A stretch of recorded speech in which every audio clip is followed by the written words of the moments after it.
Okay. All right. We good? Yeah, man. So tell me, I've been living under a rock for many, many, many years. Yeah. But stream chat is telling me that you're the guy. You're Reckful Gladiator, right? Yes. That's you. Yeah. So I guess that makes me a fan, but from like a decade ago. Yeah. That's most of my viewers. They're a fan from a decade ago. That's interesting. So tell me, what are we talking about today, buddy? Well, And was. what am I calling you Reckful? You can call me Byron if you want. But yeah, I've dealt with depression my whole life, pretty much. I mean, since I was like 14, and I'm 30 now. Okay. And a bunch of people in my chat were telling me I should call you. So here I am. It's actually starting to get better just recently because I'm like working on a project with some friends, and it gives me a sense of purpose, I guess. Okay. But What? yeah, go ahead. What's the project? And by the way, so a couple of ground rules. So I'm a psychiatrist, but I can't treat your depression over the internet, Yeah, gotcha. unfortunately. And then the other thing is I tend to ask a lot of questions. If there's anything that you don't feel comfortable answering, just don't answer it. And just let me know. Okay. Okay. And yeah, I need to turn your volume up, they're saying. Okay, I'm turning it up now. Okay, is that good, chat? Okay, talk a little? Okay. Yeah, 1, 2, 3. Testing 1, 2, 3. Should be good. All right, yeah, you can ask whatever you want, and if I don't want to answer it on stream, I just won't, I don't guess. answer. Yeah, okay. So tell me, what do you mean by depression? Let's start there. Well, I've been diagnosed with bipolar type 2. And when I was 6, my brother killed himself. He also had it. How old was he? He was 21. It's a very big age gap. Okay. And then because of that, when I've gone to get treated, they never give me SSRIs. I've never tried an SSRI because he's tried an SSRI, and then that happened after. Okay. Prozac. Okay. And I've tried a couple things. I've tried I was on a really high dose of lithium at one point, and then How does that make you feel? very bland. Yeah, the same thing people always say, like kind of dead. You know, kind of. Yeah. Yeah. And then God, I've tried a bunch of other ones, but they're not super memorable. One of them gave me like some eye pain, so I had to stop taking it because I was really sensitive to light. Maybe you know which one I'm talking about. I don't know. I tried a bunch of different ones. This is like 14 years ago, most of it. So now I don't really remember. Okay. But okay. Has medication ever been helpful? So the only thing that's been really helpful is when I was in Amsterdam, I took psilocybin, and it really worked for me. You know, so this is fascinating. So the FDA just today, I think, classified psilocybin as a breakthrough therapy. I don't know if people know this. Yeah, I heard about it. Yeah. So, okay, so psilocybin was helpful, and in what way? It's such an intense feeling. It's kind of hard to explain, but it let me get out of these thought loops that I was in that were causing me to be sad, and I just step back and see things in a new perspective. Okay. So today is supposed to be a stream about meditation, and Reckful, I'm going to ask you a couple of other questions, but if it's okay with you guys, we're going to talk about that and like what's happening in your mind and why psilocybin is helpful and how you can cultivate that sensation without using psilocybin. Okay. So the first thing is like this phrase, a thought loop, I love. So why don't you explain to people what is a thought loop? Okay, you'd explain it better, but just certain things, you're going along through your day and a certain thing happens and it always causes you to think in the same pattern of a certain negative feeling at the end. And I always hear it described as, it's like an icy mountain with the sleds. A lot of sleds have gone down, and then there's these patterns of form that your mind tends to go down one of these paths of the sleds. Yep. And then when you're on psilocybin, it seems like it doesn't. It's just kind of free to think whatever. Yeah, so... Okay. Yeah, so let's talk about thought loops for a second. So the first thing to understand is that it's a repetitive pattern of thinking that sort of leads you to the same place every time, but then you take the ski lift back to the top of the mountain, and then you just go back down it again. Yes. Right? So like this is important to understand because your mind thinks that it's doing productive thinking, but it's not doing productive thinking. Yes. It's just thinking the same shit over and over again. So I kind of think about thought loops like chewing gum. Like they're working, but there's no nutrition. There's no actual resolution and there's no benefit. You're just chewing the same shit over and over and over again. Okay. Yeah. The other thing is, in your case, like I would imagine that your thought loops are focused on yourself, right? They're about you. My thought loops are about me. I have to think about it if that's true. Yeah. So, what are the thought loops I have? Yeah, so let's start there. Usually they have to do with, leading back to everything has no purpose, something like that, I think. But but then at the same time, even when I'm happy, I don't mind the thought that everything has no purpose. So that's a strange, it seems contradictory, so it's not. It's not. Okay. Tell me why. It does seem contradictory. Okay. Okay. So, because this is, so let me ask you, okay, we're going to get weird, Reckful. Do you believe that life, what do you think of, what's your sense of like what life is? I'm an organism that came to be from two other organisms who liked each other enough to have a baby. Yeah. Yeah. And is that is that all you are? You're just a biological organism? And I have consciousness, which we can't really explain, the hard problem. Right? Okay. And yeah. Yeah, so what does that mean? Like, what do you think about your life? Like, do you feel like your life has purpose? Most of the time, no, but recently I've started to think yes, because I realize I can start trying to help other people who have had my same problems, so I relate to them. And then I hope by making this game I'm working on that they can find friendship and a sense of community. Because I'm making an MMO, like a really... Okay. Yeah. Okay, that's awesome. Things I wanted as a kid. Yeah. Okay. So I'm going to just dive into Sanskrit for a second, okay? So Sanskrit, the yogis, like back in ancient India, like thousands of years ago, basically started to believe that the world was false. And the reason that they started to believe the world was false is because they sort of understood that like the sense organs can be falsified. So either through the use of hallucinogens or dreams. Uh-huh. But ultimately that the experience that they have within a dream is actually the same experience that you have within reality. That even though a dream can be fake or real, your experience of a dream is the same as your experience of life. Like you can feel suffering, you can feel joy, you can feel hope, yes, you can feel sorrow. That's true. Abject terror. And so what they realized is that like ultimately the foundation of reality is actually consciousness. And that the foundation of reality is experience, and that the external world is false. Yeah, I've listened to The Case Against Reality. Maybe you've heard that. Dan Hoffman, I think. No? I haven't heard that one in particular, but there's a lot of stuff from quantum mechanics that supports this. I don't know if Dan Hoffman talks about that. Okay. Let me make sure that's his name. But a good example of like understanding this from a quantum mechanics perspective, which there's an argument against what I'm about to say, which I'm happy to go into if people are interested. But basically that reality exists as a probability, and it's the act of observation that causes a probability to collapse into a reality, which is sort of a weird, complicated thing to say. Wait, say it one more time? So that reality actually exists as a probability, like reality is not static, and that the act of observation causes a probability to collapse into a reality. Okay. So like the world exists as a probability waveform, and when you observe something, that probability disappears and it becomes a reality. Okay. Yeah. I mean, I've read some quantum mechanics stuff, like Sean Carroll or whatever. Yeah. So like Schrodinger's cat, I think, is the best example of this. Yeah. But then there was this experiment called the double slit experiment, which actually proved that that one's really weird. Yeah. It's bizarre. Yeah. What do you remember about it? Double slit experiment.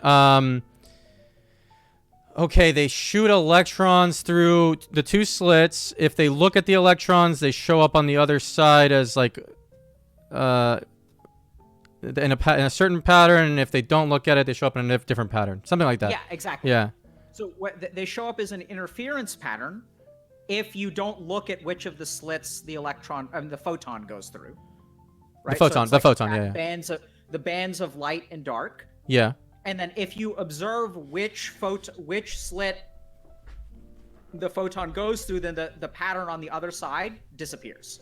Okay. So literally, like, what you see depends on where you look. Yeah, like, it's bizarre. If I'm looking at the slit, then I only see one point of light, and if I'm not looking at the slit, then I actually see an interference pattern. Yeah, it's bizarre. Right? So what's your interpretation of it? That consciousness creates reality. It's what the yogis have been saying for thousands of years. Okay. That the act of observation, that our consciousness has creative power. Okay. Now, the interesting thing is that so now we get to Sanskrit, and this is kind of a real roundabout way of getting to this idea. So the yogis actually came up with two words for reality. One is Maya. Maya means illusion. And the other is Leela. And Leela means play. And so interestingly enough, both of these sort of imply a falseness to the universe. But I think what's happening is, on some sense, you've had an experience either through psilocybin or other things, and I suspect other things, and we'll get to that later, that has given you a sense that something about the world is not real.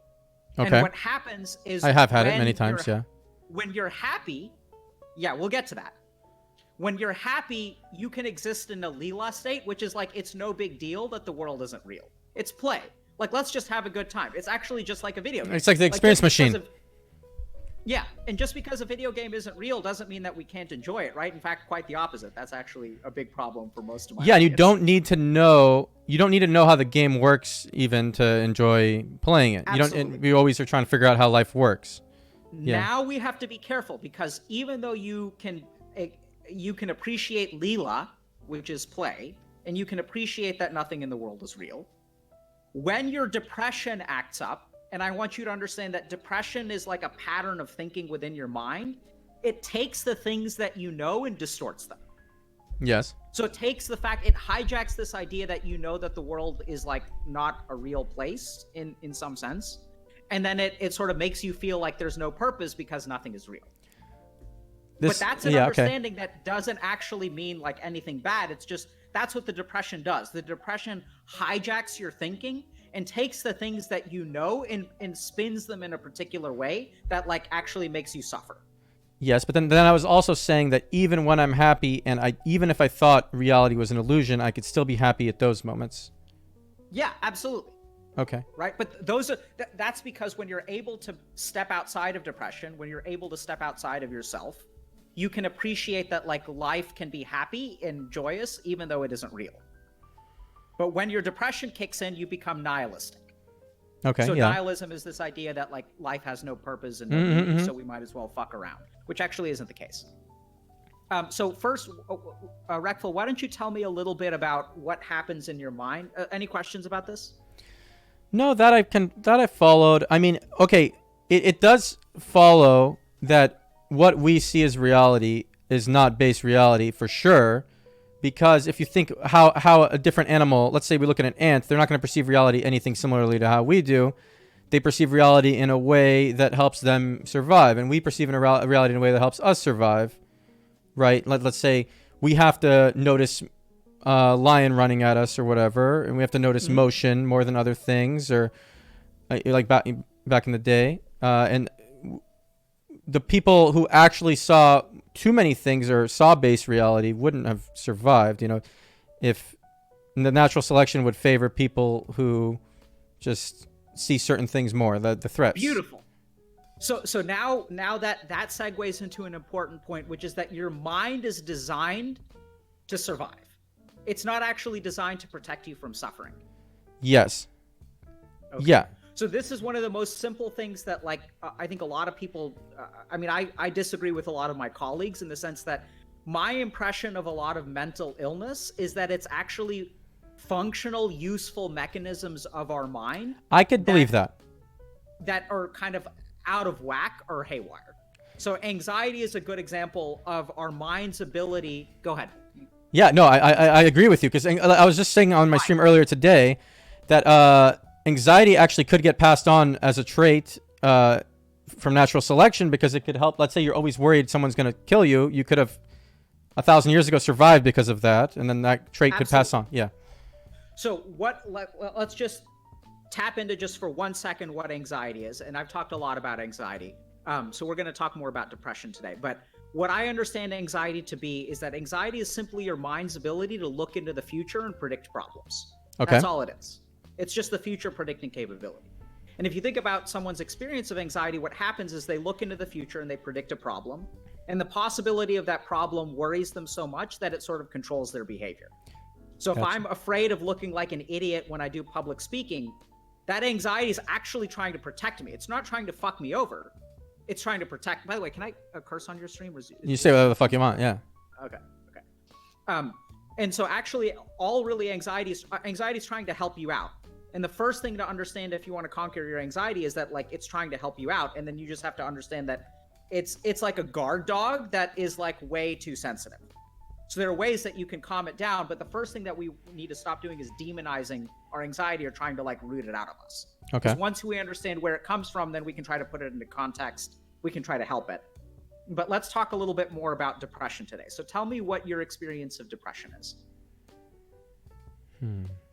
Okay, it's very hard. It's very hard to explain. The easiest way to explain is I've had years of my life like this where I wake up every day and I don't see a purpose to doing anything. I don't see a purpose to getting out of bed. I don't care if I stream or don't, or if I go eat or don't. At some point I get really hungry and I'm like, okay, I guess I have, like, I feel like it forces me to kind of, you know, but I don't really care one way or the other. And then I start to think I don't care when I go to sleep, I don't care if I wake up. I'd prefer not to. Actually, the sleeping was the most peaceful part of my day. Okay. And how long would this stretch last? Years. Okay. So, I've had it since I was 14, and there's like 14 to 16, and then I remember when I found photography, I was like a little inspired for a little bit, and then it went away, and then maybe 17 to 20, like it goes for years, and then I'm happy for a little bit, and then years, and I'm happy for a little bit. How long is your period of happiness? My chat would know better than I do, but it's pretty short. I don't know. I like two months maybe, something. Okay. Yeah. Is that you hear about people like that? Years of I think this is a really common misconception. I think you may have clinical depression, but I think what you're describing is not clinical depression. So I'm going to explain to you guys what clinical depression is. I think your problem is that your life is empty.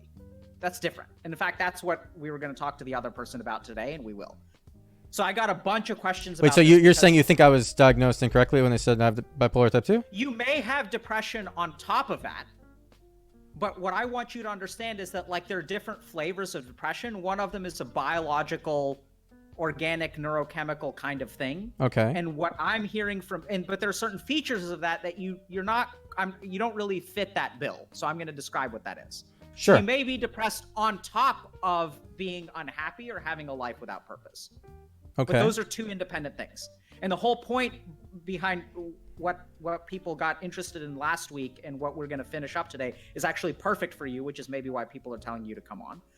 So I treat people with depression. Yeah. And sometimes what happens is I treat them for a while and they come into my office and they say like, okay, so I'll like assess them for depression. I'll be like, are you getting out of bed every day? Are you able to do this? Are you able to concentrate? Are you able to go to work? And they'll say, yeah, but I'm still depressed. And then I tell them, well, actually, like, I don't think you're clinically depressed. Now you're just unhappy.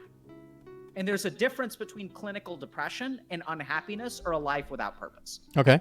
And this is the tricky thing is like, what's happened is our society has become so mental health focused that we've started to describe all of these things as like mental pathologies.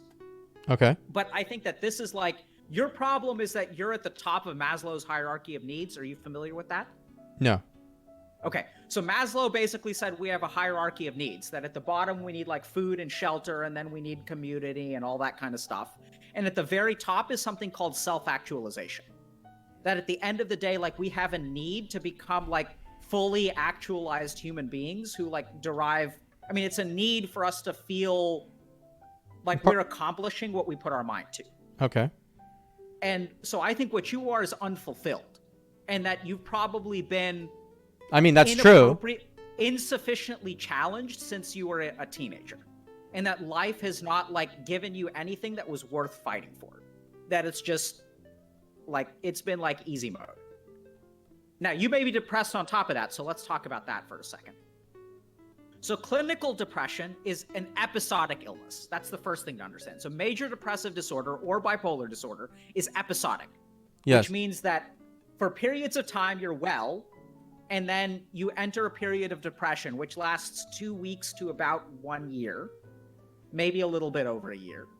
And that you have a period of like, and then it sort of naturally gets better. Oh, now one thing. Now I'm worried that what if I incorrectly remembered my past when saying I've gone years of being unhappy, and That's now very I'm getting misdiagnosed. Because maybe I haven't gone years. Maybe it's been 1 year. Sure, so that's You know. possible. So like I said, I How don't long? think How long do the happy periods would the happy periods be? it depends on the person, but generally speaking, like I'm looking for a few months to a year to even over a year. Okay. Right, so I'm looking for like somewhere between like 4 and 6 months of like a period of remission. Now you could, like I said, you could have depression. You could have depression. I don't know that you don't, or bipolar 2. But what I'm saying is that, like, generally speaking, sometimes I talk to people and they say, I've been depressed since I was the age of 14. And if you've constantly been depressed for 15 years, that's not how major depressive disorder works. No, because I've come in and out of it. So I've come out of it when I started like photography. I came out of it when I started liking I guess World of Warcraft for a bit. Came out of it when like little periods though. I came out of it when every time I find, but then that could lead back to fulfillment. Every time I find this something I really like, then I've come out of it for a short period of time. So it could just be the fulfillment thing that you were saying earlier. Well, so hold on. Let's talk about this. So I think you're onto something, but that your solution is half correct. So Okay. Why do you think it is that photography, like, do you remember when you started doing photography? Like, how old were you? I was 16. My dad bought me a camera for my birthday, and I remember taking a bunch of pictures, a film camera. And then when I got it developed, I looked at them and I was like, oh, I really like this. This is fun. And that's it. Nothing more to it than that. Okay. Yeah. How do you remember how you felt before you got, like, tell me about like what high school was like for you, early high school. Man, it's kind of hard to dig deep into. Okay. I do remember, I like most students, didn't enjoy being in class. I had a few friends outside of class, though. We played. I started liking playing guitar a little bit, and some of them played guitar a little. I liked that. There were little periods of enjoyment here and there. We talk about what kind of music we like high schoolers do, I guess. Do you have fond memories of being a freshman in high school? Some memories are not bad. Overall, my thought about school was that I didn't like it, but I can remember some good things. I did like. What didn't you like about it? Being in class, but I remember liking. I did like some. I played guitar in front of a bunch of people, like an unplugged concert thing, during high school, and I remember liking that. Mm-hmm. Um. So what didn't you like about class? It was boring.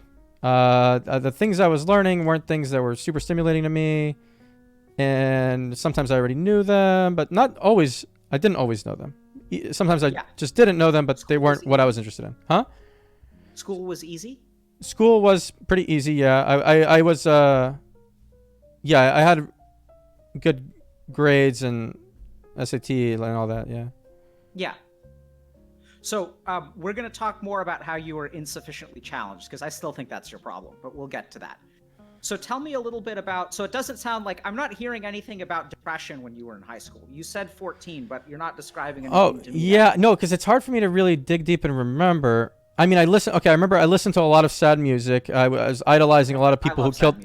I was idolizing a lot of people who killed themselves at the time, because I was listening to like Nirvana and then Elliott Smith and then I don't know, a bunch of other, I can't remember, but I mean, I not depressed. yeah, it could be. Yeah, I know. I was. But the lyrics were very relatable to me.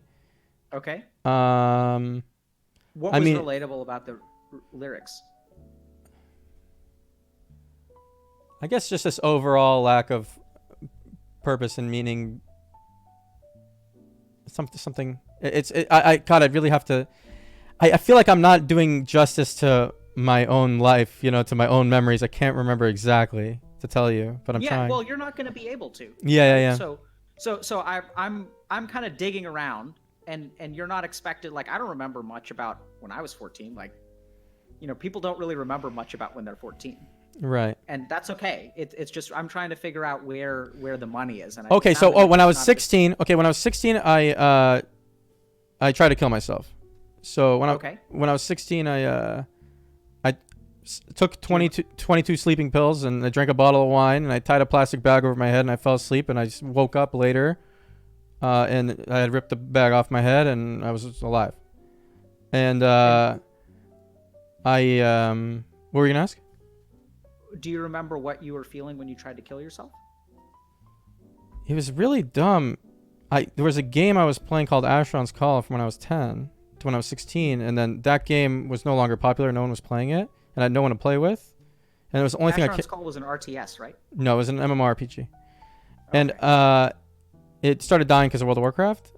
And no one else was on to play anymore, and I felt like the only thing I cared about and the only thing I'd practiced my whole life and really loved was irrelevant. Okay. Yeah. Great. I mean, not great, but I think I'm starting to see a pattern. Okay. Great is a funny response. Great. Yeah. Okay. So let's just think about that for a second, Reckful. Let's think about that. Yeah. What do you think was going on in your head there? So I think now that you're leading me to the answer, but the Asheron's Call was giving me fulfillment and a place to try as hard as I could and be competitive and whatever, and meet friends and all these things, all these natural human desires. And then was it hard? It was hard, yeah. And then it went away, and I didn't have that anymore, and I was unfulfilled. And then when did you get your camera?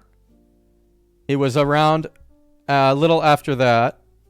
Yep. Yeah, and then I just started liking photography. So tell me about the photography.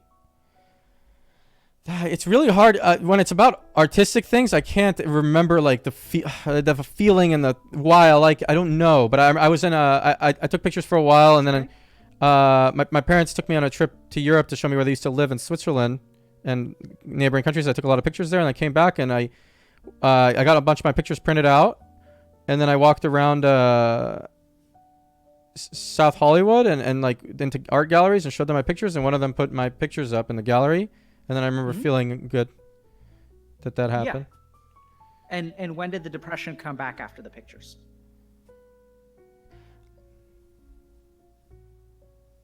It could have been around the time with the gallery, because everyone liked other people's pictures way more than mine. I don't remember exactly. So what?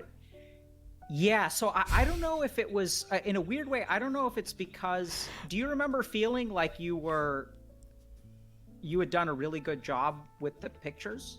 Yes. In the gallery? For sure. And everyone else's pictures were really edited, and it was annoying to me because I thought mine were better, but everyone liked the other ones better. Yeah. Yeah. So, okay. Yeah. And then what was another thing that brought you out of your depression?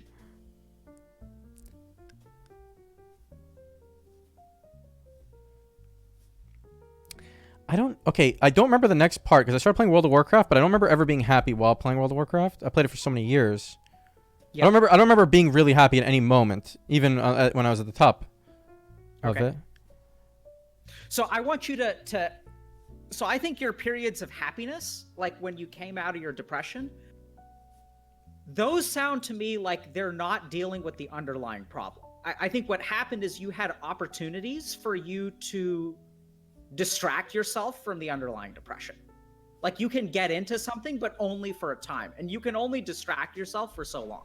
And then what happens is one of two things happens. Either one is that like something takes that away from you, or oddly enough, I think the reason that photography may have lost its interest is this is going to sound really bizarre, is not because other people's photography was better than yours, because something tells me that when someone is better than you at something, that I actually want to try. It's a drive. Yeah.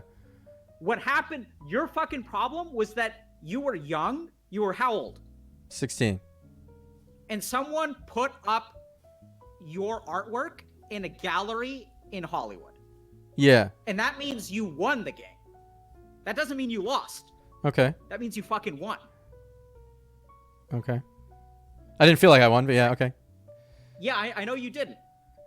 But I think the real problem there, because it's weird, right? Like you would. I won. you would think. So we have to just understand that, like, we would think certain things, but we have to look at the data of your life. And what was disappointing, what got you out of photography, or when it lost its luster, was actually at the height of your career, and you could have kept going. Yeah. It wasn't like you walked around and you dropped it because no one displayed your artwork. Like, that makes more sense. Like, that's a loss, right? I walked around and I showed it to a bunch of people and no one displayed it, which is like, that's not even that unusual because you're fucking 16. Yeah, Took some pictures. Like, who's going to display your artwork in a gallery in Hollywood when you're 16 and you're just like, you got a camera months ago? Yeah. Well, it turns out that someone will, because you're really good at photography. Because you do a good job at things that you apply yourself to and that you find challenging. And when you're engrossed in a challenge, you don't have to worry about the fact that your life is like at its core meaningless. Yeah. Because you can find some sense of like external challenge, and it pulls you out of yourself. It pulls you out of yourself when you're. Wow, that was really accurate. And the thing, Reckful, is that you don't like being yourself. And so when you can pull yourself out of being yourself, it's true. It's an amazing feeling, because you don't have to be Reckful. Yeah. Right? Because Reckful's life isn't worth living. Like, you can wake up today and you can eat or not eat, but who the fuck cares? Yeah. It's just Reckful's life. But when you're doing photography, you're not Reckful anymore, right? You're like taking a picture. You become kind of like one with the picture. Mm-hmm. And then the problem is, like, once you get good at that, then you're like back to being Reckful. Like, you've conquered that. And so you're like, okay, well, now what? So we got to understand, like, what is it about you that makes you feel like living your life is not worth living? And we're going to talk for a second. I'm going to get to that in a second, but I want to talk about psilocybin. Oh, so I love. Okay. Yeah. What psilocybin does is it takes you away from Reckful. Okay. That's why you loved it, right? Love, actively love. Yeah, sure. Okay. Whatever. But like, so your thought loops and the depression and stuff like that all exists within Reckful.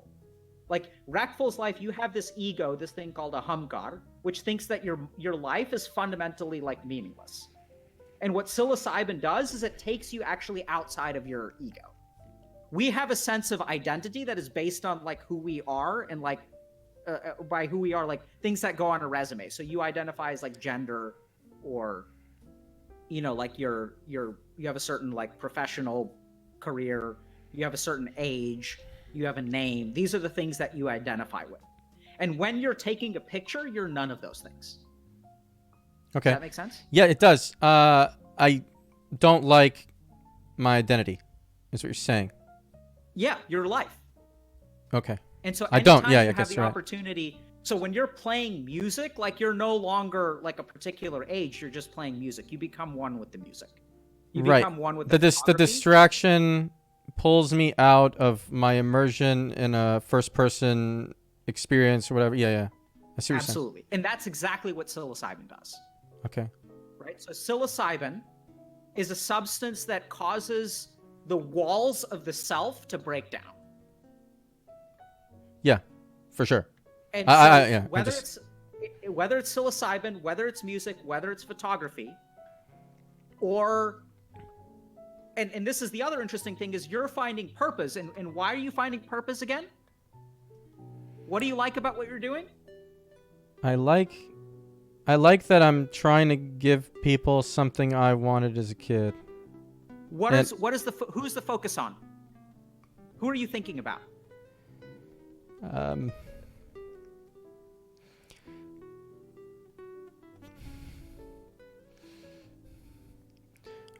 Just people haven't experienced what I did. Yeah. So I'll tell you, Reckful, listen carefully now. Your depression, you're trying to cure the depression that is growing within kids out there today. You're trying to protect them from what happened to you. Yeah. How does that feel? That feels good. Yeah. Feels meaningful, yeah. Good is an understatement. It's the understatement of the fucking year. It is vital. It is crucial. You must do this thing. Yeah, I agree with you, yeah. Yeah. I think it's the fucking understatement of the year when you say, yeah, it's like, it like gives me a reason to wake up in the morning. Like, no, this is Dharma. I've talked about Dharma. You may not know what I'm talking about, but people who watch regularly, this is Dharma. You guys are seeing it, right? This is duty or responsibility. It's not something that you're doing. This is the other thing. The really powerful thing about this, and we'll get to the roots of your depression. The really powerful thing about this is that you're not thinking about yourself anymore. To some extent, I don't know. I'd like to feel selfless like that, but I don't know that it's true. You know, I'd like that thought. Yeah. We'll get to how you're thinking about yourself. So I think now we also understand the roots of your depression. Because if you want to understand why you're depressed, you have to like really envision who is it that you're trying to help. Like all of the qualities when you're saying that you wanted to give people an experience that you didn't have as a kid, I don't think you're talking about playing a fucking video game. I think you're talking about being alone. I think you're talking about being abandoned. And you don't want people to feel the way that you felt. And so you're trying to make the world a better place.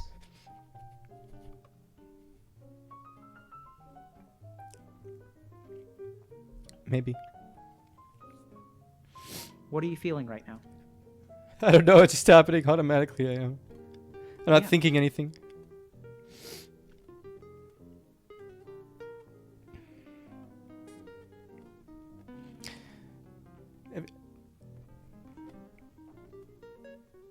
Take a moment.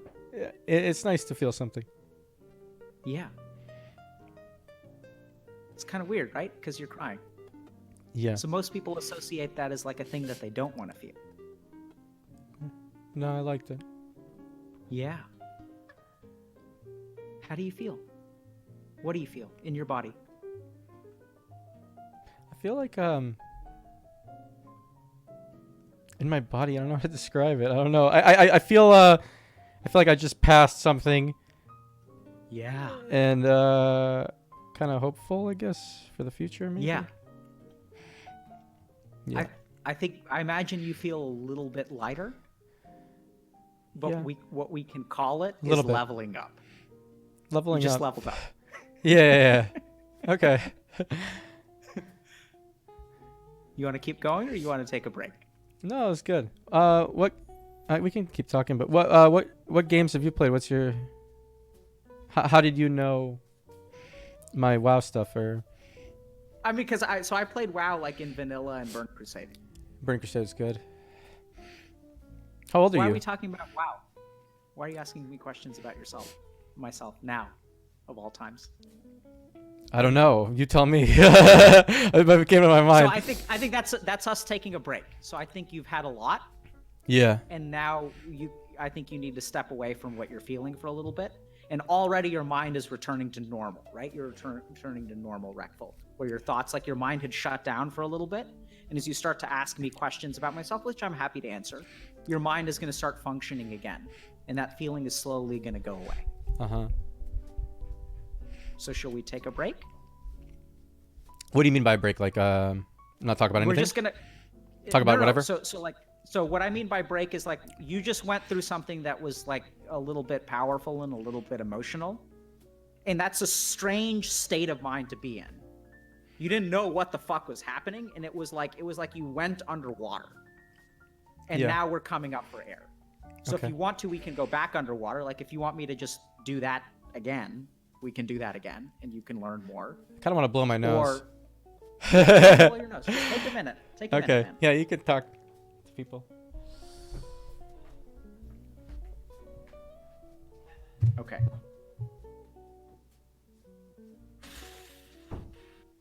Man, that was intense.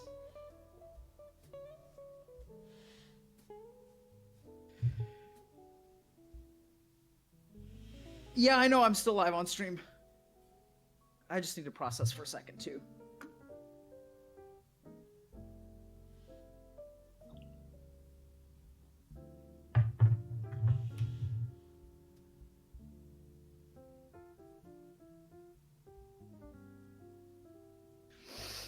Okay, so,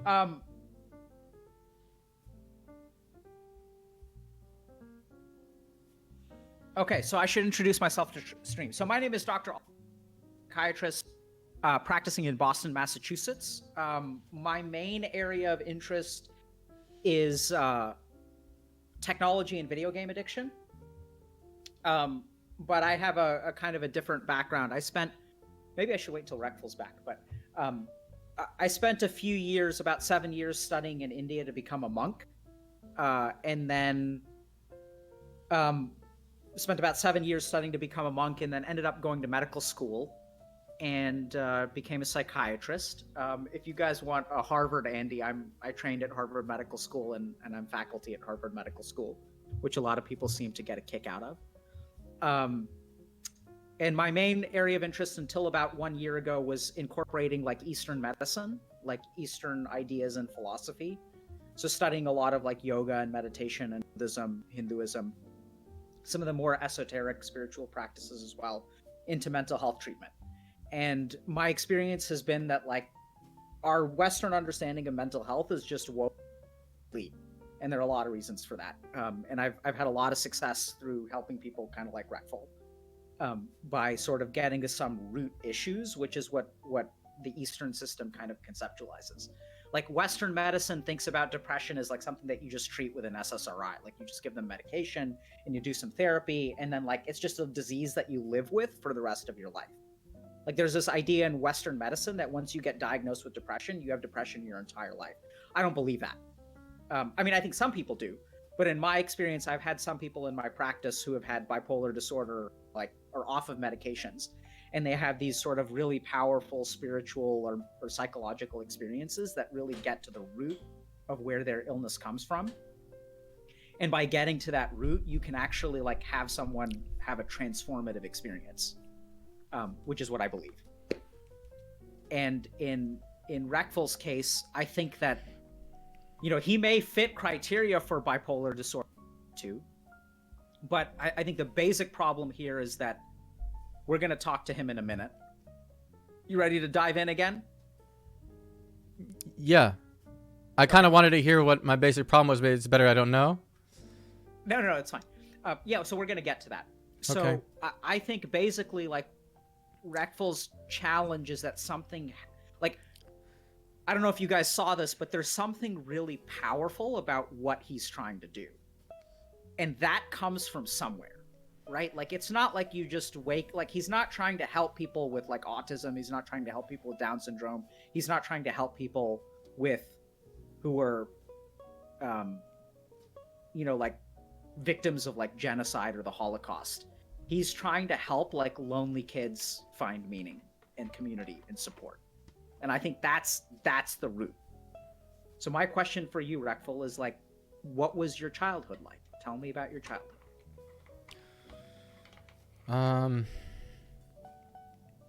Okay. So, I have some early memories of playing games with my brothers. I liked those a lot. And I remember even just watching, I would try to stay up late and watch them play certain computer games. And then, You have two brothers? yeah, I had two brothers, yeah. And then, what was the age difference? one's 10 years older and one's 15 years older. So I would just watch them play games. I remember I was really young, like 4 or 5, and I couldn't beat a level in Doom. And then my brother went in and like edited the code of the game so the ceilings were too low for the monsters to run around. So that they were running in place, and I could just go through and beat the level, which I still enjoyed doing. Yeah, of course. Which brother did that? Guy, my brother passed away. He did that. Yeah. Then when I was 6, that happened. I remember seeing like hospital cars, and for some reason I remember seeing a lady my dad worked with walk out of the house, and I was like, my thought at the time was, is that my new mom? I remember thinking I knew something was wrong, but I didn't know what happened. Yeah. So wait, hold on a second. So you approached the house from the outside? Yeah, because my other brother Gary, he drove me to an arcade because something bad had happened, I guess, but he was crying while I was playing arcade games, and I didn't know what was wrong. And then we came back home, but the hospital car was still there with the plus sign. And then I don't know, everyone was crying. I don't remember too many specifics. I mean, when I came home from school, my mom would always be crying, or not there. She'd be in her room. Then I'd play games. Okay. Yeah, I'd play like Super Nintendo. Yeah. And Seems like your memory's pretty good when it comes to this. well, that memory is really strong. With the hospital car. Mm-hmm. But the other, I don't remember like coming home from school specific days. I remember before that happened, I used to get so excited to see my brothers when I came home from school, and I'd be like, "Is Guy home? Is Gary home?" You know, I'd be excited to play games with them. Yeah. And that was gone after, yeah. And yeah, my other brother Gary, he never left his room anymore, and he'd be playing guitar. I'd hear him playing guitar. So what do you think life was like for you after that?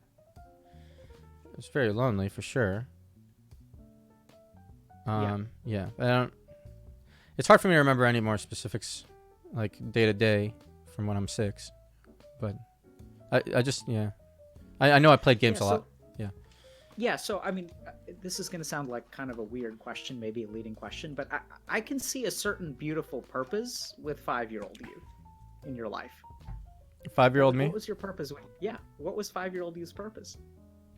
Fuck, I don't know. I just wanted to play. I wanted to be as good as my brothers to play games with them. Something, I think. Yeah, right. It's like simple, but it was pure and it was simple and it was absolutely there, right? Like you were excited about that.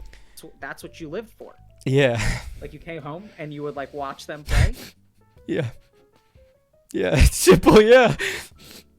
So I fucking came out of nowhere. Sorry. Yeah. That's okay. What are you feeling now? I don't know. It just happens automatically. Yeah. So close your eyes for a second. Okay. Tell me what you feel in your body. Something here. Yep. I'm really bad at describing feelings. Yep. That's why we're doing this. We're gonna teach you right now. Okay. Okay. What are you feeling in your chest? Would people describe this as a tightness? Maybe a tightness? Yep. You're feeling. And I keep. I realize I need to breathe more steadily. Okay, so your breathing is erratic. Yeah. Now, what's happening? So as you notice the feeling, what happens to it? It's going away. Yeah, right. And what just changed with your breathing? Your breathing is different. It's more regular, yeah. Yeah. What's happening to the feeling? It's going away, yeah. Another way to describe it? Yeah. So yeah, but it's going away. Like, would you say it's loosening? Would I say it's what? Loosening? Loosening? Yeah, the tightness is loosening. Mm-hmm. I'm relaxing. Mm-hmm. Yeah. Okay, so now keep your eyes closed. Okay. So tell me a little bit about 5-year-old you and what he wanted from life. He wanted to get out of what school are you in when you're 5? Kindergarten? He wanted to get out of kindergarten as fast as he could so he could come home and play games with his brothers. Yeah. Yeah. And I'm going to say something kind of weird. So, Reckful, I think you love 5-year-old you a lot. and I think you have a lot of hurt because something really bad happened to him. Yeah. Like, you love that kid. And something that was just terrible happened to him. Yeah. Do you see how, like, that kid is not you? Yeah. That's Fuck, it's not. Yeah, it's not. It's not. It's not, right? No. It's a different... But you love him so much, and the problem here is that you're trying to protect him. You try so hard to protect him and take away what happened to him, but you just can't do it. And you don't know how to help him. Yeah. What does he need? I don't know. Come to terms with reality? Nope. Okay, I don't know. That's what you need. No, just think about it for a second. Like, what does he need? Like, what do you want? I have no idea. Okay. So, but you understand that he's different. Yes. And you understand that something happened to him. What happened to him? Let's start there. He got quickly shoved out of his comfort zone of family and things he cared about. Something like that. Yeah, I think comfort zone. I'm not. Comfort zone is a weird term. Yeah, I was trying to. Yep. Yeah. So, I went different what term. happened to him? Fuck. It's way more powerful than comfort. Oh, it's true. How do I word it? Well, he had family, and then he didn't. Absolutely. There you go. Right? It's so simple. Yeah. So simple. Yeah. It's not fucking comfort zone. And what do you want for him? What does he need? Family, maybe? Absolutely. Absolutely. Fuck, dude. Okay.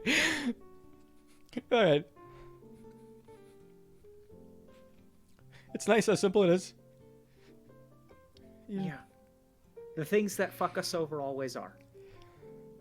Now, this is the really profound thing, Reckful, is that while this seems like it fucked you over, in a sense, of course it did, but in a sense it didn't. This is your karma. This is what happened to you, and this is what's made you the person that you are. And I think that this is like, as long as that feeling is there, like this feeling of loss and loneliness, like that, your purpose, when you saw that medical van or ambulance with a plus on the side, that was the day you lost your purpose. And for a time, you found activities that can help you get past that. You can forget about it. But that's the day that, like, your life changed, right? Like, every reason that you had to wake up in the morning was to go to class so that you could come home from class and spend time with Guy and Gary. And then one day, all of that changed. And it changed you, presumably irrevocably. But I don't think that that's true. I think you can get past this, and I think your lack of purpose is like, this is where it comes from. I'm feeling a little better.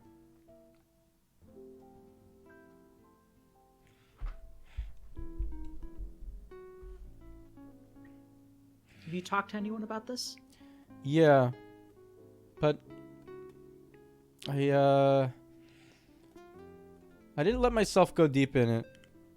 I guess. I think because it was always, most of the time it was when I was 16 when I went to talk to people. Yeah. I think I was more closed off than I am now. Yep. All you need is the internet to watch. Yeah, well, I became really open with everything because I realized it helped me at some points, I guess. Yeah.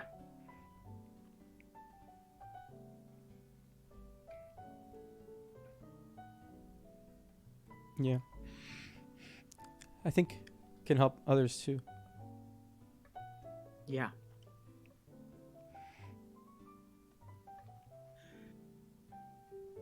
So why are you making this game, Reckful? I always wanted to make a game.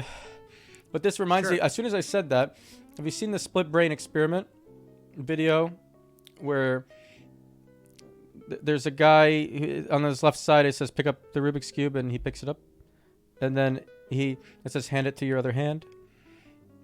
And then they ask his right side, why are you holding a Rubik's Cube? And he says, I always wanted to learn how to solve one of these. Which makes me think, a lot of times when people are describing something they're doing and why they're doing it, it's inaccurate.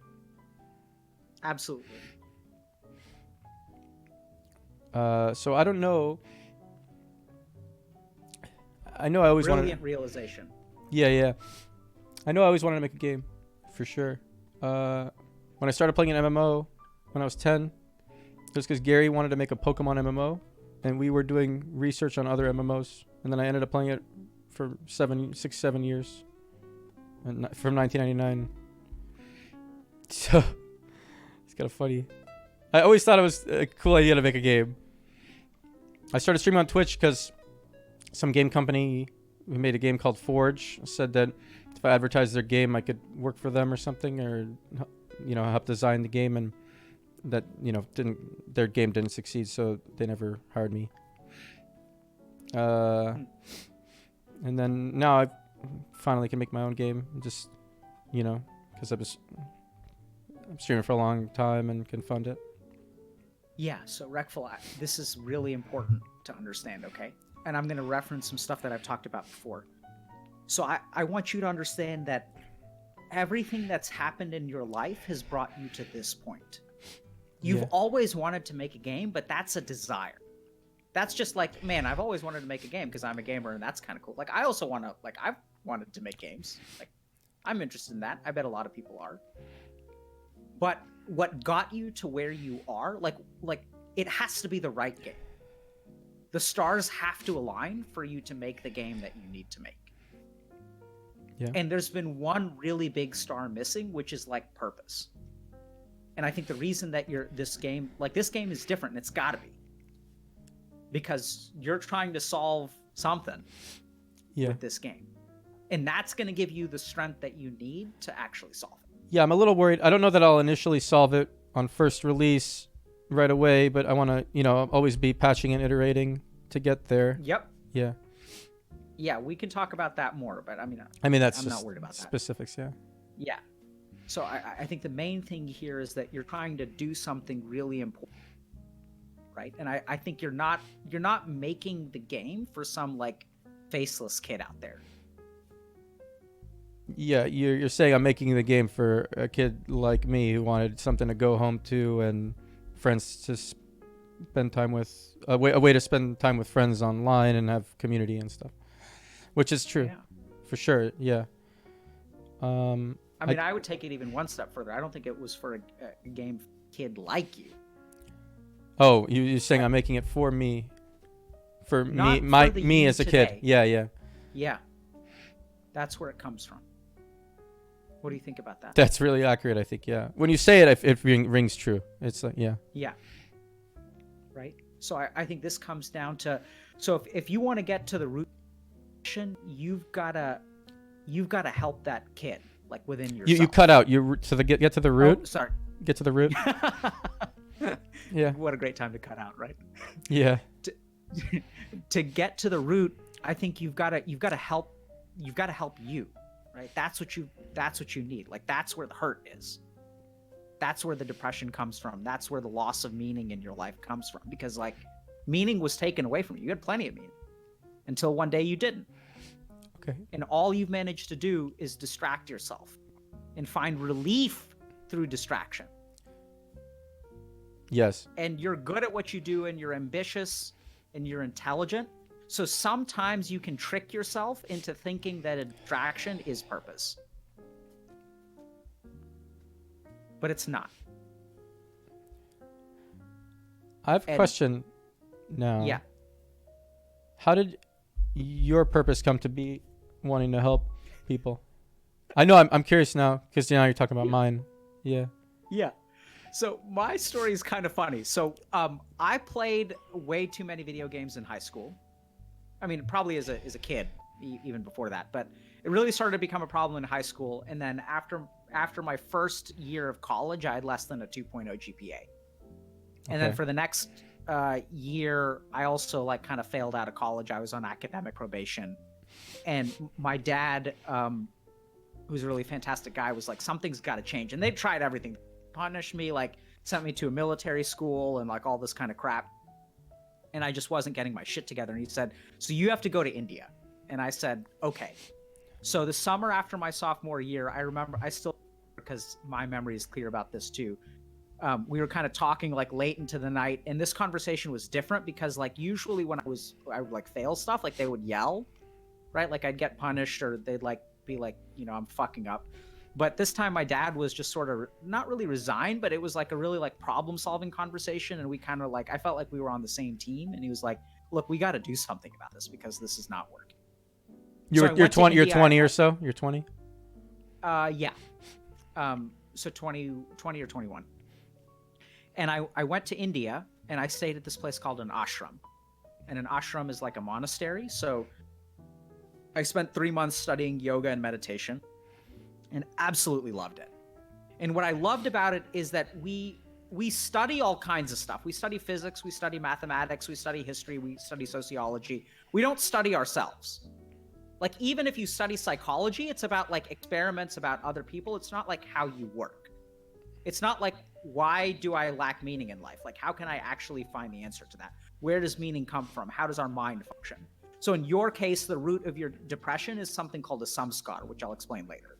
And until that samskar gets dissolved, you're going to continue to be depressed.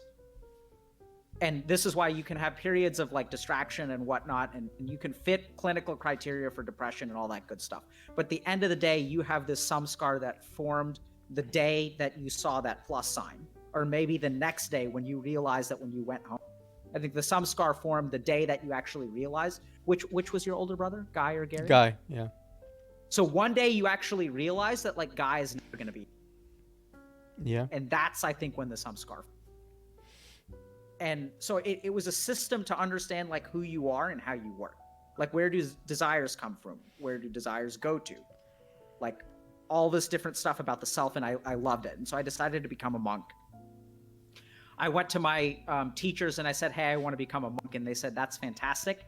Come back when you're 30 and finish a doctoral degree and we'll take you. So I went back to the US and decided, okay, if I want to become a monk, then I have to finish college and then I have to like get a doctoral degree. But you had a purpose, so you probably did it. You finished college? Yeah.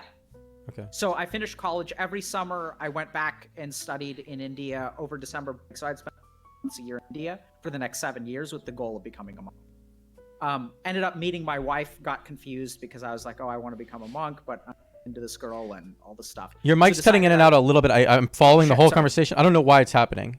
Oh, maybe maybe the threshold's a little low. Okay. So met my wife, and a couple years later decided that like the monk path wasn't the right path for me, or more importantly, realized that you don't have to be a monk to be spiritual. That ultimately being a monk is not what you wear. It's actually all about your internal experience. So the way that you deal with your own desires, the way that you deal with ambitions, the way you deal with ego. And that for me, oh, weird. Sorry. Is it cutting out for everyone? It's cutting out for everyone, right? Oh, it's the Discord people are saying. Oh, maybe we can change the server we're on or something. 1 sec. I'll try to change it. We're on US South. Let's try US Central. All right, and then we're back. Okay, go ahead. It's just Discord. Okay. So, decided not to become a monk because ultimately I realized like you can be a monk. A monk is like it was, for me, it was all about ego. It was all about like, oh, like I was a failure at life. So like the way that I assuaged my ego was by saying, oh, like regular life isn't for me. So I didn't have to fail if I became a monk because I'm truly spiritual and I'm not for this material world. It's all a bunch of bullshit. Ultimately, I realized that if I... You think it was a bunch of bullshit? Yeah. You think you were trying to escape the chance of failure? Absolutely. Okay. Absolutely.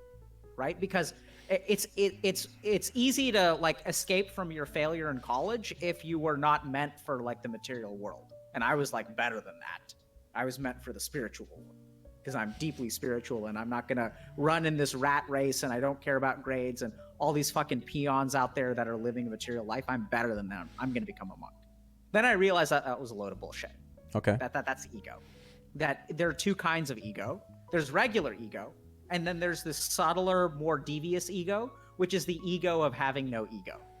Look at how spiritual I am. You know? I got you. Angle.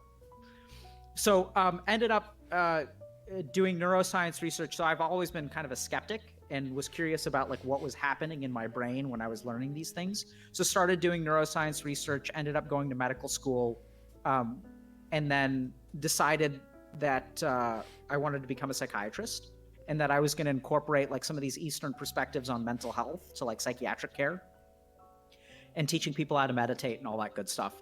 And then it's funny, so how Dharma works, because then life sort of threw me an interesting curveball, which was while I was training, I started asking some of my like professors and stuff. So I trained at Mass General Hospital in McLean, which are both Harvard Medical School teaching affiliates and the #1 psychiatric hospital and all this good stuff, #1 hospital in the country, all that jazz. So I was surrounded by a lot of brilliant people. And I started asking them, I was like, what do you guys think about video game addiction? And no one has a fucking clue, right? So if we think about the leaders in the fields in general, if we think about like leaders in the fields of like finance, like world leaders in the field of medicine, they're like all in their 50s at a minimum. And so I realized like when one of my supervisors, who's a brilliant psychoanalyst, said, yeah, I think the reason that people play too many video games is the same reason they get tattoos. I was like, lady, what the fuck are you talking about? She has no idea. And that's when it hit me that like no one in psychiatry like has played a video game. Like all these chiefs of psychiatry at you know, like head of the Department of Psychiatry at Harvard Medical School and like Yale and Hopkins and Harvard. Like, it makes sense, yeah. People, they've never played a video game. So realize that like, oh, it's got to be me because who else is going to do it, right? And I think like that's what's special about you're nodding, right? Why are you nodding? I'm nodding because this is a nice sense of purpose for you to have, and you can relate to people who play games because you play games yourself because you're telling you play World of Warcraft. I think the other reason you're nodding is because you get it, right? It's got to be you, Reckful. Oh, it's got to be me. No, I was thinking about you. I'm talking about you and your MMO. It's got to be you. No, I was thinking it's got to be you. Yeah, but I'm saying that, I got you. Yeah. Yeah. Yeah. So you're nodding with understanding. So if you go back and you watch this video, you're passively listening until I said that. I was by passively listening. By passively listening, it sounds like I wasn't really immersed, but I was really immersed in everything you're saying. Yes, I don't. Passive listening is not you weren't paying. Oh, attention. passive just means I wasn't giving back body language. Okay. Yeah, so I think there's something about that statement with which resonated with you, which caused you to have some more body language. It could be again this Rubik's Cube thing where I'm trying to explain something that happened and it's not accurate. Yeah. I mean, at the end of the day, if you haven't seen that video, you need to see it. It's crazy. I'll link it to you later. Corpus callosum. People who have their corpus callosum severed do all kinds of cool things. So then in September of 2018, I guess it's a little over a year ago, I actually made the mistake of just randomly posting on Reddit. And I said, I'm a psychiatrist that's interested in video game addiction. Ask me anything. So the post ended up hitting the front page and I started getting like inundated with calls. So like I'd get like people didn't know how to find me. So I started getting like paged. I have a pager, right? Because doctors have pagers nowadays. So like it's us and drug dealers. We're the only ones left. I don't even know if drug dealers do anymore, but yeah, okay. Yeah. So I started getting paged and people were calling me and emailing me and I realized like there's just no way that I can help. Like I'd been working with gamers for years, but there's just no way that I can help like every person out there. And I've got to do like I've got to reach people more. And so I'd sort of set myself up to kind of be like the next Deepak Chopra or something like that. I was like very like ambitious and you know. In this way right now, you're AOE helping people instead of the one-on-one. That's exactly what this is. Yeah. It's AOE, right? So I realized that I can't like single target this shit. It's just not going to work. Like Yeah. You know, after the AMA, I probably got hundreds, if not thousands, of requests for help, and like from all over the fucking place. Like some dude reached out to me from Singapore and was like, "Hey, can you come to Singapore and like talk to us because we're struggling?" And I was like, "Sure, but I don't know how." or Y, and just gets all these random. So the most even more bizarre is I got an email a couple weeks ago from 2 psychologists that work for the Serbian military. Okay. And they're like, hey, can you help us? Like, can you teach us how to treat video game addiction? And I was like, yeah, I can try. So you're absolutely right that it needs to be AoE, right? But like not even just AoE in like one, like I need like a global AoE, like server wide, like a server wide virus is what I need. You got YouTube. Yeah, so we have YouTube and Twitch, and that's why I started streaming. So I started streaming about 2.5 months ago. And, you know, was advised against doing that by a lot of people in like many of my colleagues and stuff like that, because I can get sued and all that good stuff and talk to attorneys and things like that. So hopefully I don't get sued because I'm not really delivering medical care. But, you know, what happens if someone comes on stream and then kills themselves or something like that? I mean, I'll try not to kill myself anytime soon for you. Yeah, thank you. I appreciate that. Yeah, no problem. I haven't thought about killing myself since psilocybin, I think. Yeah. I believe that. If you do happen to have those thoughts again, feel free to reach out. You have my Discord. Yeah, I will say, you know, you can die, but not until you've done what you need to for that 5-year-old. Like, unless you do that first, you're just gonna have to come back and fix that problem later. Death is not. I mean, so in my religion and through some of my experiences through meditation, I really do understand. I believe in things like reincarnation. And, okay, and but I think the trick. This is where you're gonna what's the word? You're gonna divide your audience a bit here. That's fine. Yeah, I know. Just saying, yeah. Yeah. So I also say a lot of things on this stream that are based in science. This is not one of them. So I try to draw a distinction between, you know, what I believe, but I think ultimately, like, once you meditate, you start to have experiences, and then like I can't shake. I don't logically believe in reincarnation. It's based on experience. So there are certain techniques of meditation and stuff where you can remember your past lives and things like that. And consciousness is pretty weird. I wouldn't put it past consciousness that, you know, I mean, how did it just happen in this organism or in that organism? Yeah. It could be that there's no organism at all and there's just the consciousness is making shit up. I have no idea. There's a lot of weird shit. I think, you know, I don't scientifically believe in reincarnation. I don't think it makes sense logically, but like once you have some experience, it just feels so real, is the best way that I can put it. Is it a possible hallucination of my mind? Absolutely. But that's a conversation for a different day. Kind of how I got to my Dharma. So now I realize that like there are gamers out there that need help, and that the number of gamers who need help is like astronomical. That for the first time, mental health has surpassed cardiovascular disease and cancer as the number one cause of morbidity and mortality in the United States. You have a little bit of a tick there. You while like searching for information in your head or something, like stats like that. You roll your eyes a little. Mm-hmm. I'm just telling you. You probably don't want to have it. Yeah. Why not?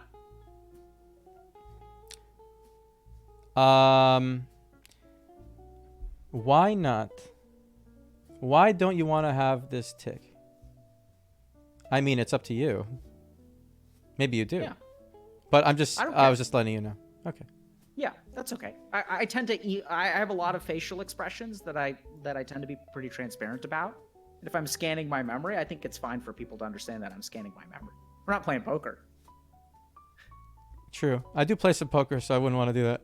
But yeah, okay, gotcha. So it's in my professional interest to actually show what's on my face, not conceal it.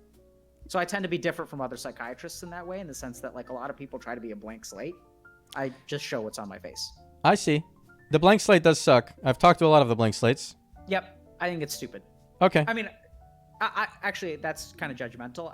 I just don't think it's for me. I'll put it that way. I think some people, you know. You can say stupid. It's fine. Let's continue. Sorry, I interrupted you. So, yeah, we were talking about Dharma. Yeah, so I mean, now I realize like I just need to help people, and that mental health is getting worse in this country, and I think part of the reason for that. So the other interesting thing that's happened recently is life expectancy between the ages of 25 and 64 has gone down for the first time. Suicide. Suicide is a big part of it. Suicide has increased by 50% in teenagers over the last decade. It makes a lot of sense. They're constantly comparing themselves to other people on the internet. It's part of it. Yeah, so I think that's part technology and stuff, absolutely. So social media has really started to prey on certain like aspects of our psychology that we're kind of unaware of. And so my sense is that like the field of mental health needs to be addressed way more quickly and on a way broader sense. And what I mean by this is like people need to understand some fundamentals about how their mind works. Like I think it's infuriating that you go to a psychologist and you ask them, how does my mind work? And they're not going to give you an answer. Like there are answers. I think they're very simple answers. Like I think your problem is that you have a samskar. Most people's problems are that you have this kind of ball of undigested emotion that lurks beneath the surface and exerts its influence on your mind. It's like you've had a debuff since the age of 6. Oh, and shit. That debuff is what you call depression. And there are some times where you can get temporary buffs, like learning how to play guitar, or like... I like the analogy. I appreciate it. Yeah. Oh, that's good. And so you've just got this fucking debuff. And the thing is, you've had the debuff for so long. This debuff sucks, by the way. I hate this debuff. Absolutely. Yeah. And you think it's a part of, like, you think you got it during character creation. You think it's you, right? Because when you get diagnosed with type 2 bipolar, that's like during character creation. Like you picked a trait to give yourself extra character points. And you're like, I'm picking type 2 bipolar and I get 5 more character points. And I'm gonna pick like good at who the fuck would pick that? But yeah, okay. Yeah, well, so you did. Okay. So, but the cool thing is it's not static, right? I believe, and I could be wrong, and maybe you're stuck with this for the rest of your life, but I think you can get significantly better. And I think it's like right beneath the surface. I'm starting to believe it. I'm starting to believe it. I'm good at my job, but I mean, like 15 minutes, dude. 15 minutes is what it took. And it's just right there. And it's so big. That's why it's so easy to get to. Because you have this whole like iceberg. And it's just like right beneath the surface. And if you resolve something, it's not just about grief. It's not just losing your brother, but it's like shattering your perception of like what life is about. Like life became meaningless to you after that, because that's what life was about. And then suddenly like that's no longer on the table. You give a kid a purpose in life, you give his life, like, because that's the thing about the child, right? It's such a simple and pure purpose, and then you yank it away. It's not complicated. It's not complex. It doesn't have different shades. So it can be shattered in an instant, and then it's completely broken. If you lose your purpose at the age of 30, that's different, because you have different dimensions of your life at that point. You have something to fall back on, but you didn't have anything to fall back on because that's all it was. And then your other brother stayed in his room all the time. Mm-hmm. I just realized I just was thinking that my parents are probably watching this. That's fine. Interesting, yeah. Yeah, I mean, they're welcome to come on too. They won't, but okay. It's nice anyway. Yeah, and I don't think it's anyone's fault, right? And there's other stuff here which, if you want to have a conversation one day about forgiveness. And whether your brother deserves forgiveness or whether you've forgiven him, that's... No, I don't blame him at all. Okay. Because I know what it's like to go through day by day, having no desires and suffering the whole time, and for it to just want it to be over. And I don't blame him. Yeah. Not even a little bit. So questions, Reckful? Other people? No, you did a really good job. You're good at what you do. You're good. What did we do? I'm happy to hear you say that, but what did we do? You just talked me through my problems and helped me find them. It was nice. Okay. Made some realizations about myself, and it gives me a little more purpose in the future. A lot. Good. A lot actually, yeah. Yeah. So I just want you to remember that when you feel depressed, like, it's not that those feelings aren't real. And there's a lot of science that suggests that it's not just a samskar, right? Because you have a family history of it. There's probably some genetic component to it. There's something going on in your neurotransmitters, which is absolutely real. But these are just sort of different, like, dimensions of the self. And so you can have that biological stuff going on, and you can sort of have what I would call sort of like the roots of your depression are spiritual. They're not even psychological. And that you have an unfulfilled karma.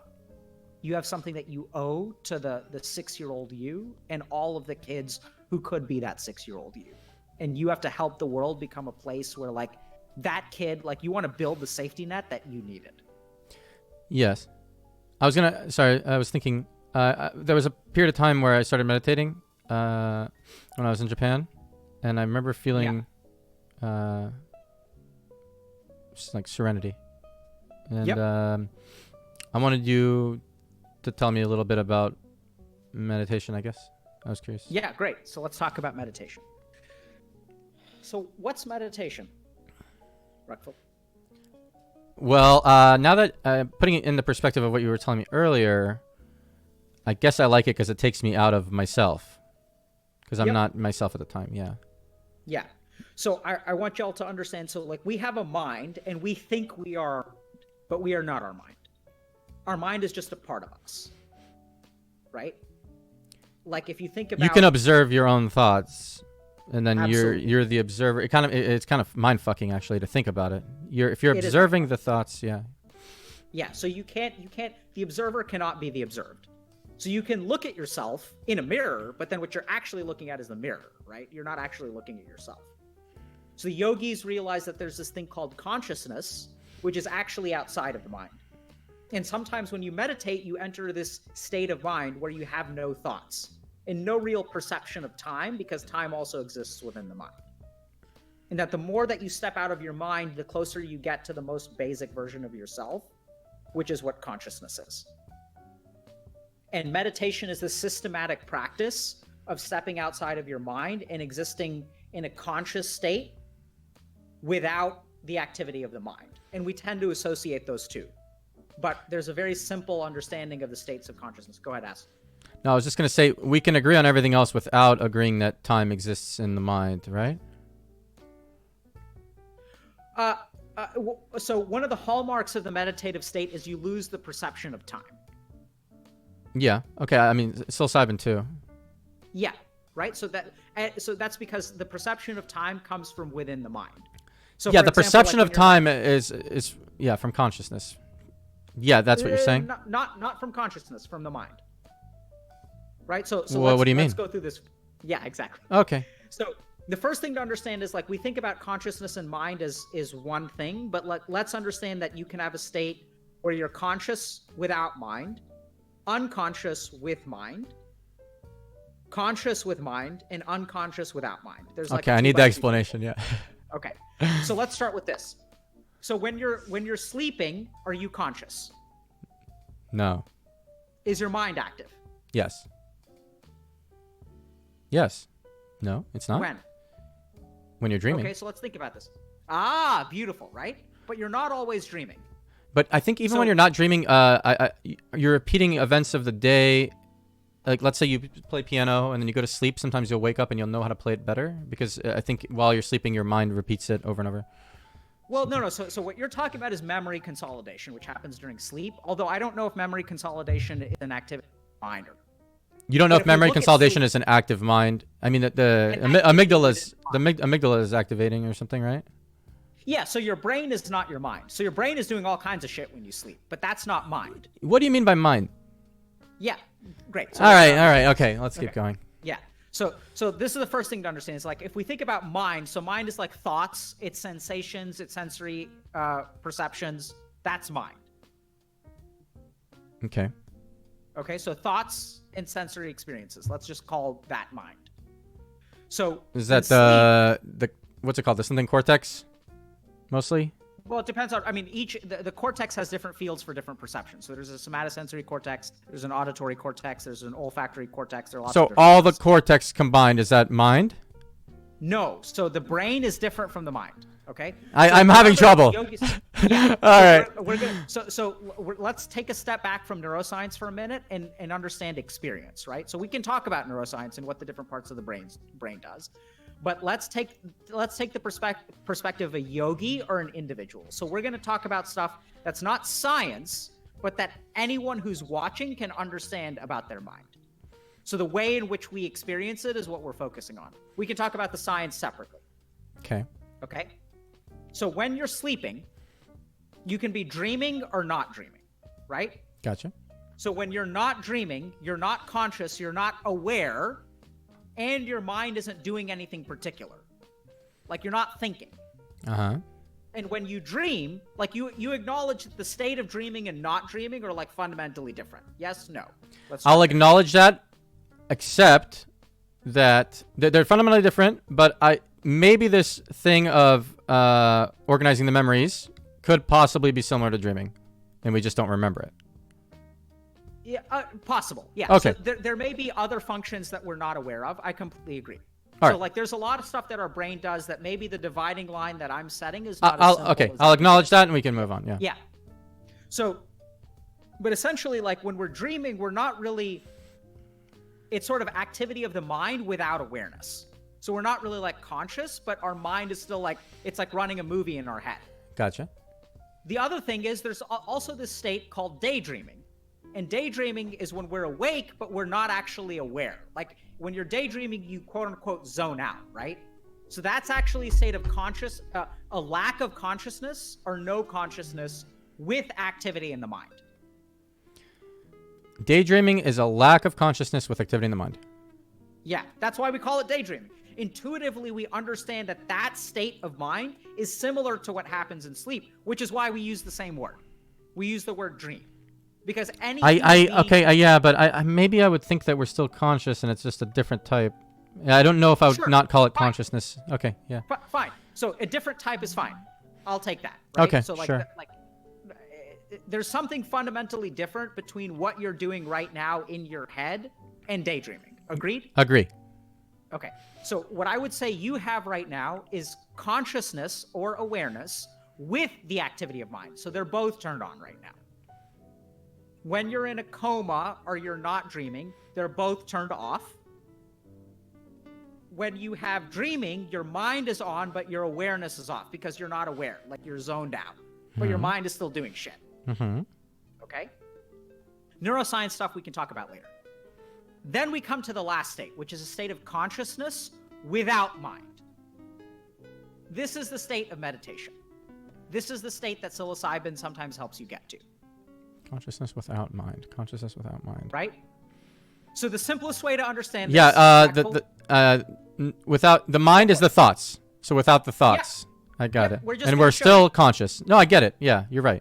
Yeah, no. Well, you're right about Okay, sure. So I think we could talk about this shit until we're blue in the face, but I think the simplest way to help people understand is to actually enter that state of mind, and then you guys will know what I'm talking about. So can we meditate? Yeah, fuck yeah, let's do it. Okay, so sit up straight. All right. Okay. I'm ready. So someone's commenting about lucid dreaming. So lucid dreaming is a great example of consciousness active while you're dreaming, right? Because you're aware. Okay. So Reckful, do this. Open your eyes. Can you guys do this? You want me to do that? Yep. Dude. Okay, it's hard. Yeah, that's fine. This is good. Okay, my fingers want to go like that. Okay. That's fine. Do like that. That's okay. Okay. Okay, so we're going to take our thumb and we're going to block our right nostril. Block our right now. Oh, I'm doing the other hand then. Okay, wait. Yeah. You wanted me to do that? Oh my god. My autism is showing. Okay. You're not autistic. People say I am in the chat. That's fine. Okay. Okay. So breathe in. I'm not autistic, guys. Okay. He's not autistic. Okay. So block your right nostril and breathe in. Use the other two fingers to block the opposite nostril. Please. And then breathe out. Let go of the thumb. And then breathe out. Breathe in through the same nostril. Switch. Breathe out. In through the same nostril.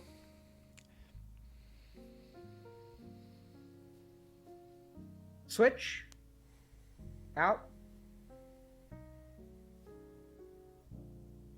In. Okay, I was conscious but not thinking. Stop. Right?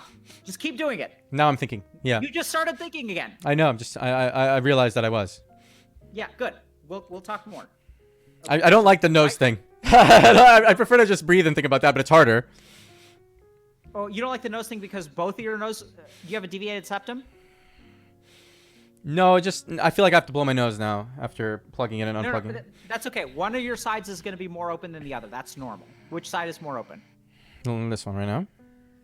Left. My left. Okay, okay, we're going to try this because I want people at home to do this because this is a technique for people at home. You don't have to do it, but... So block the right nostril. I'll do it. Okay.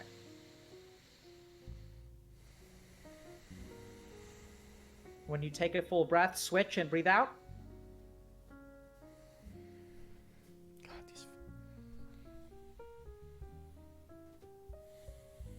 In through the same nostril.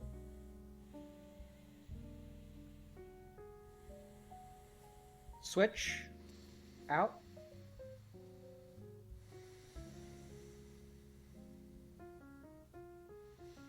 In.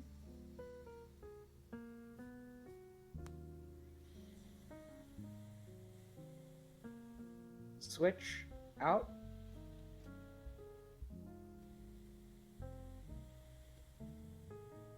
In. Switch. Out.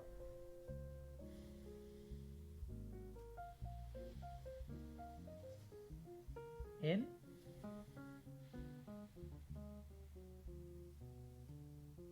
Switch. Out. Now remember that you breathe in through the same nostril that you breathed out before you switch. And now continue at your own pace. Close your eyes. We'll practice for about 3 minutes.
Go ahead and finish the breath that you're on. Let your eyes remain closed. Just relax.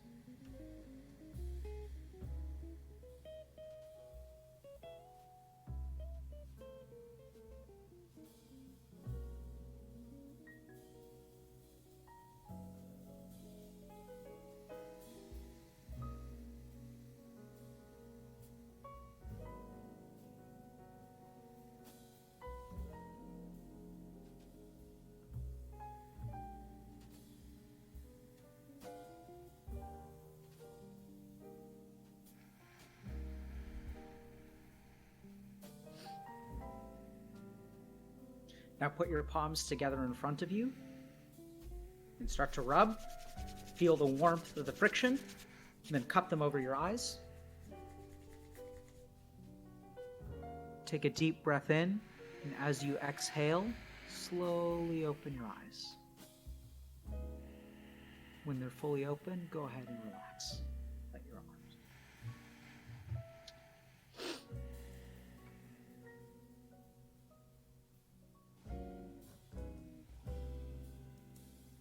Feels nice. That facial expression means you did it right. Yeah. How does your chest feel? Loose and happy and good. I don't know. Wait, how would you describe how your chest feels?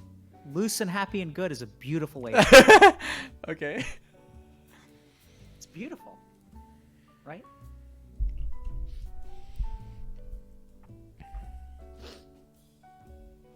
Okay. So, Reckful, you don't have to be an expert to be right about what you think, right? Because I'm getting the sense that you're competent in some areas, and you're confident that you're competent in those areas, and outside of those areas, you maybe feel like you're not that competent. But you're good, for sure. You're good. You're good. I'm okay with being unconfident in the areas that I don't know well. I don't mind it. Yeah. I think it's fine. It's just like you thought it was fine to do the eye roll. I like that I'm not.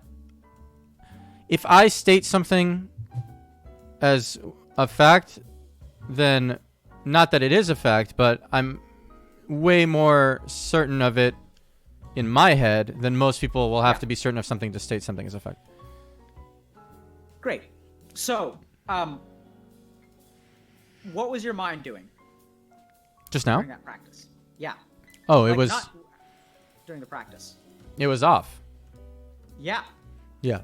But you were conscious, right? Mm-hmm. So what you experienced is what I would call consciousness without the mind. And maybe your mind activated here or there. Yeah. Like it would have a thought. That's normal. But I think this actually helps. This whole play helps with you stopping the mind from activating. It keeps you focused on. Yeah, that's what it is for. Yes. I see. Yep. Exactly. Right? So the attention required to maintain the hand business is enough of a pull to keep your mind from getting bored. That's why I like this technique. Yeah, I get it. Because if you just sit there and you tell people to observe their breath, if they have thought loops, which is this kind of momentum of the mind, you need something to break the loops. Yeah. The cool thing is that if you get good at this technique and you start to enter a depressive thought loop, you can do the technique and it'll shut off the mind. And then the thought loop will go away. Because the thought loop exists within the mind. I found for me, instead of this, when I get distracted and I remember, then I count a point. Just like a game. I'm like, okay, 1. Every time I remember. And also, it's enough of a pull. Yeah. But so that's what you need, right? A pull. So there are a lot of different techniques of meditation. All they are is a pull. The Sanskrit word for this is dharana. Dharana means focus. And if you do the dharana correctly, if you do the focusing practice, then you enter a state of mind called dhyan. Dhyan is not something you do, it's something that happens to you. It's like going to bed and falling asleep. So I'll tell you, a few years ago, I thought this was all bullshit. But then I don't know why I thought that, because actually, people have been meditating and practicing and learning it for such a long period of time, 2,500 years or so. Yeah. It makes sense that it does something. But I definitely thought it was bullshit at the beginning. So I thought it was bullshit too. So like I grew up Indian and so had plenty of opportunities to learn yoga and meditation. Went to like class when I was like 8 and thought it was a load of bullshit. Even went to like, and what I really loved about going to India is I found people I would ask challenging questions and they could fucking answer them because they knew what they were talking about. Instead of the people like in my hometown, which had like learned this stuff and really didn't understand what they were saying. I think it's completely reasonable to actually think it's bullshit. I think it's completely reasonable to think reincarnation is bullshit too. Do you know why I brought up thinking it's bullshit? Why would you think I brought it up? Because you don't think it's bullshit now. No, because I was thinking that a lot of people watching will think it's bullshit, and then that it's relatable for us to have thought it was bullshit before and then not think it anymore.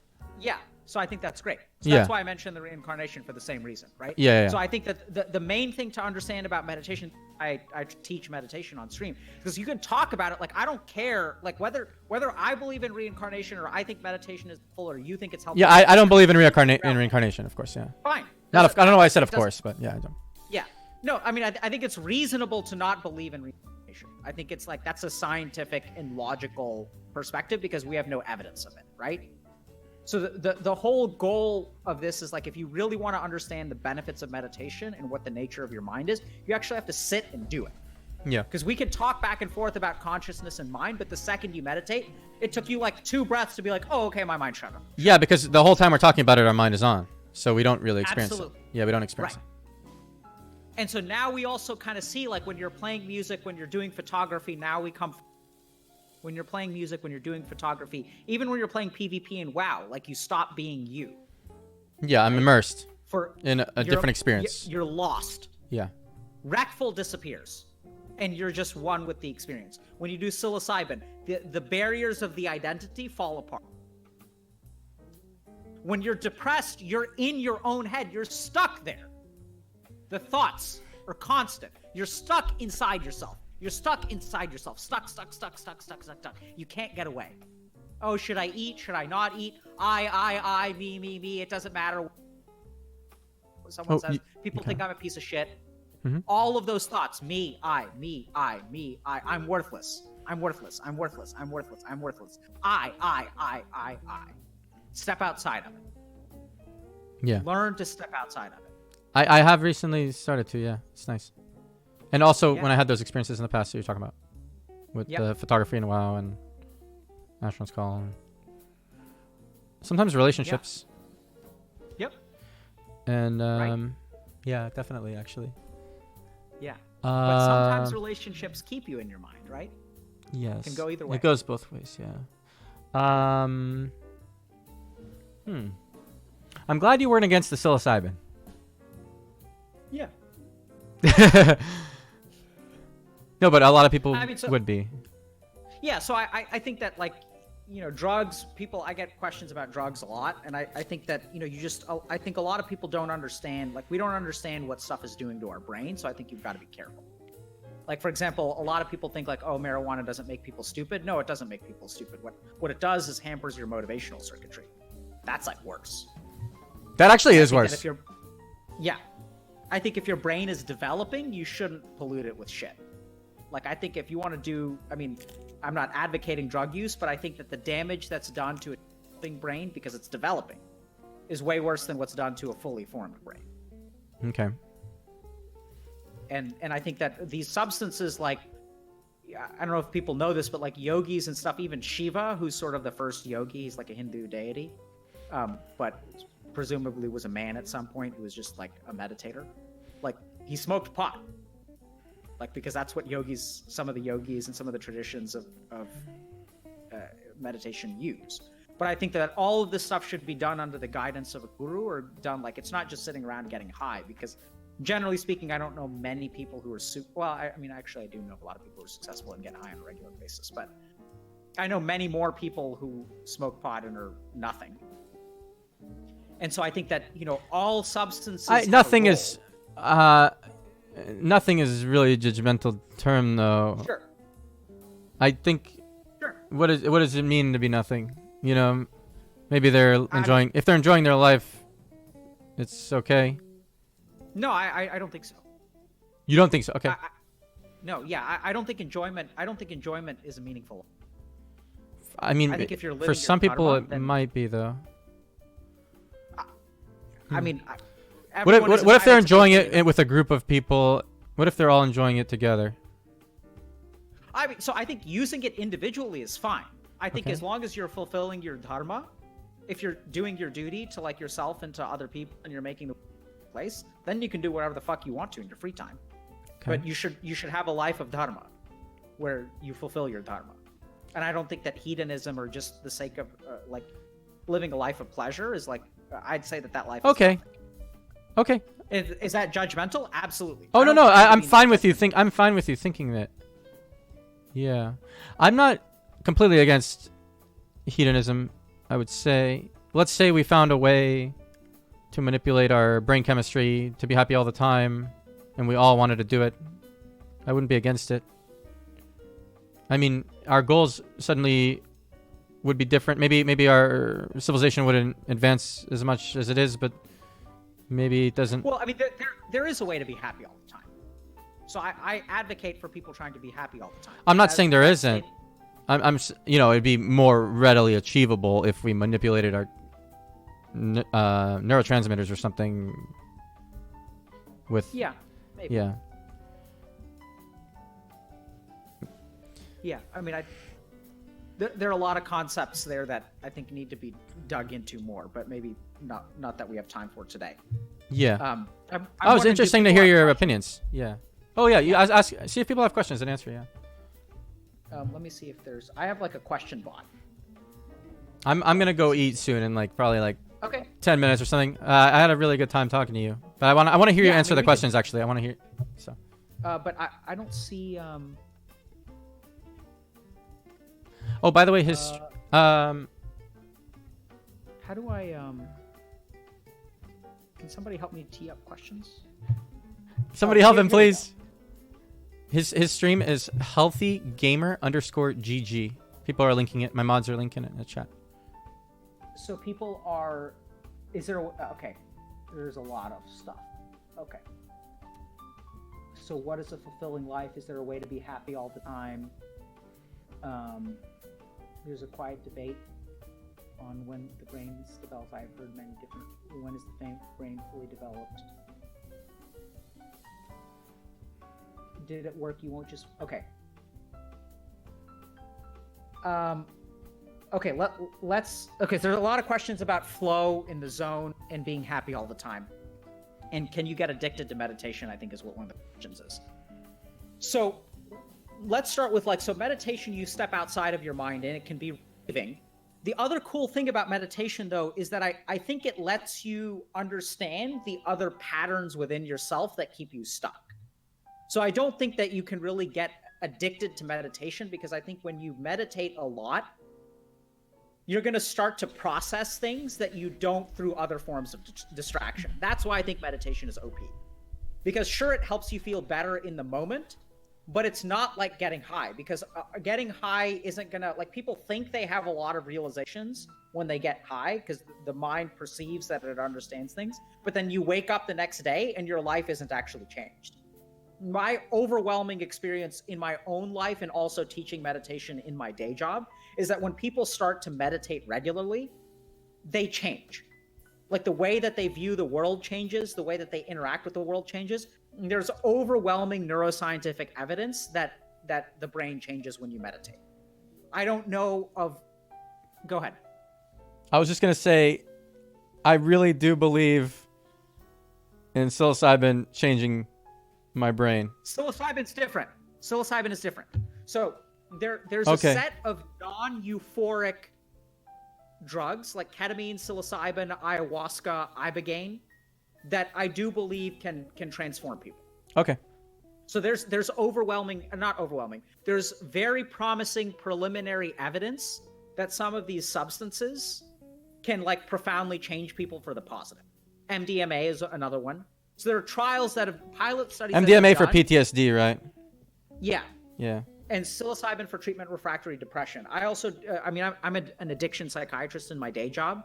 So I had a patient who used opiates for many, he's been using some substance or another since he was a teenager, and then used some of these substances and had some really powerful transformative experiences that I can't relate because they're very specific, but just weird, supernatural, metaphysical, soul, body, reincarnation level shit. And he is a transformed person and is sober for the first time in his life for 8 months, since he was a teenager. Started experimenting with drugs when he was a teenager and has finally stopped using them. The really mind-blowing thing about him is that when he went to this treatment center that uses this stuff, after he was telling me about some of his transformative experiences, and then I thought that he wouldn't continue treatment because he felt cured. And then he blew my mind when he made this statement. Yeah, I felt spiritual root to my addiction, which has been cured, but there's also a psychology to that, and I work on that. So continued with addiction treatment with actually a gung-ho-ness that I had never seen him do before. It was really fascinating. So I think a lot of these mind-altering substances do have helping people. Yeah. You're cutting out a little, but it's fine. Yeah. Oh, sorry. I don't know. You can't. I do believe that they have roles in helping people. I just don't know. I think it needs to be explored. Okay. So people are asking about being happy all the time. Yeah. So I think what happened, state called which is something that people who meditate very regularly do. Like, very few people have attained enlightenment. But enlightenment is sort of like this background level of like peace and calm, which you can cultivate over time, which starts to affect like the rest of your life. So when you meditate for a very regular period of time, there are some neuroscience changes, the most prominent of which is probably frontal lobe inhibition of your amygdala and limbic system, which lets you just be like more chilled out. And yeah. I was changing a server because I didn't want to interrupt you, but it kept interrupting. Yeah, it should be good now. Yeah, so you told him what the problem is. So someone's asking, you told him what the problem is, but how do you fix it? What do you think, Reckful? What do you think about what we talked about today? I think you made it pretty obvious. I just pursue my purpose, my meaning. There was a word you kept using. Dharma. Yeah. Dharma. Okay. I think that's part of it. And I think the other thing is that I think hopefully, Reckful, you understand that like this has a root somewhere inside you.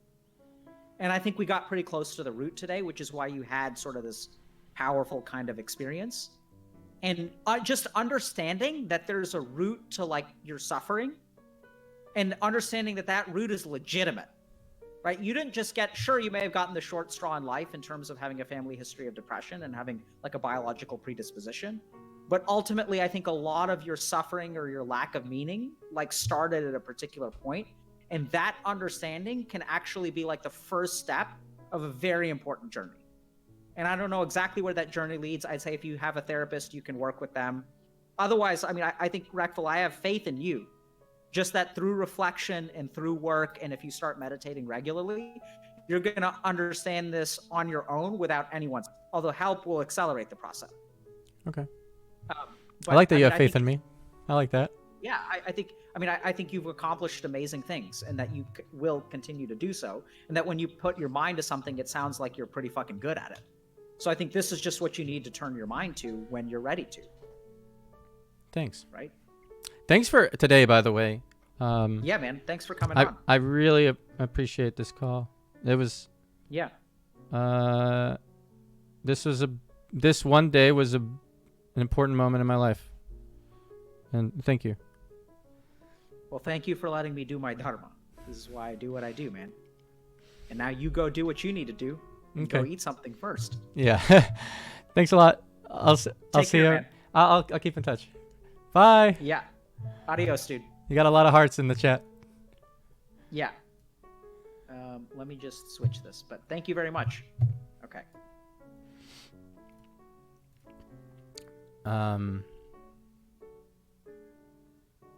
So wait, I have to press this button. He was awesome. I'll host him in a second here. I just want to say bye to you guys. I hate that the camera keeps shaking. Oh, you don't see it. I'll leave this. And now... let's grab it again. Okay. So... Wait, which one's real? Is this flipped or is the other one flipped? I'm really bad with shapes. No, this is correct. The other one's flipped. Yeah. Yeah, this is real. Real. I had a good time. He was a nice guy and he helped me a lot. I hope you guys enjoyed listening. I think I'm go eat. I stream every week now on Sunday. I made a schedule for myself. Monday through Friday I work on Everland. Sunday I'm going to stream. And Saturday just leaving it open, things that come up. Like go out with friends kind of thing. So I'm going to host him. I hope you guys enjoyed yourselves. And that's all. Have a good day, everybody. Things are looking up. We can understand ourselves better. Until next week.